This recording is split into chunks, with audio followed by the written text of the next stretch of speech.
Do you know the time when the wild goats of the rock give birth to their young?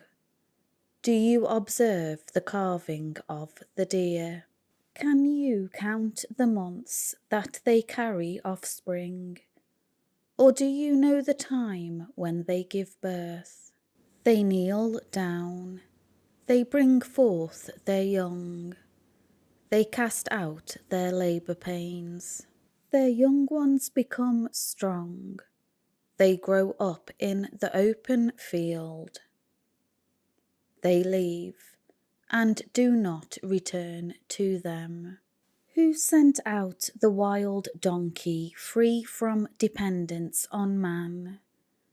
And who has loosed the bonds of the wild donkey to survive in the wild? To whom I gave the wilderness as his home, and the salt land as his dwelling place. He scorns the tumult of the city, and does not hear the shouting of the taskmaster. He explores the mountains as his pasture, and searches after every green thing. Will the wild ox be willing to serve you, or remain beside your manger at night? Can you bind the wild ox with a harness to the plough in the furrow? Or will he plough the valleys for you? Will you trust him because his strength is great, and leave your labour to him? Will you have faith and depend on him to return your grain and gather it from your threshing floor? The flightless wings of the ostrich wave joyously. With the pinion, shackles, fetters, and plumage of love. For she leaves her eggs on the ground, and warms them in the dust, forgetting that a foot may crush them, or that the wild beast may trample them. She treats her young cruelly, as if they were not hers, though her labour is in vain, because she is unconcerned for the safety of her brood.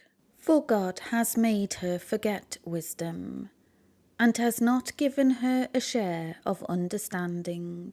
Yet when she lifts herself on high, so swift is she that she laughs at the horse and his rider. Have you given the horse his might? Have you clothed his neck with quivering and a shaking mane? Have you, Job, made him leap like a locust? The majesty of his snorting nostrils is terrible. He pours in the valley and rejoices in his strength. He goes out to meet the weapons of armed men.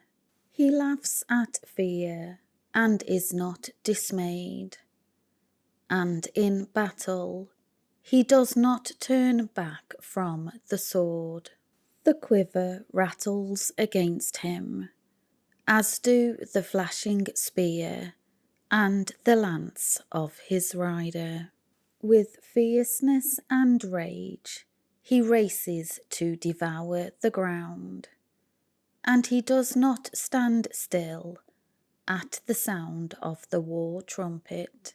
As often as the trumpet sounds, he says, "Aha!" and he smells the battle from far away, and senses the thunder of the captains and the war cry. Is it by your understanding that the hawk soars, stretching his wings toward the south as winter approaches? Is it at your command that the eagle mounts up and makes his nest on high in an inaccessible place? On the cliff he dwells, and remains securely upon the point of the rock and the inaccessible stronghold. From there he spies out the prey. His eyes see it from far away. His young ones suck up blood, and where the slain are, there is he.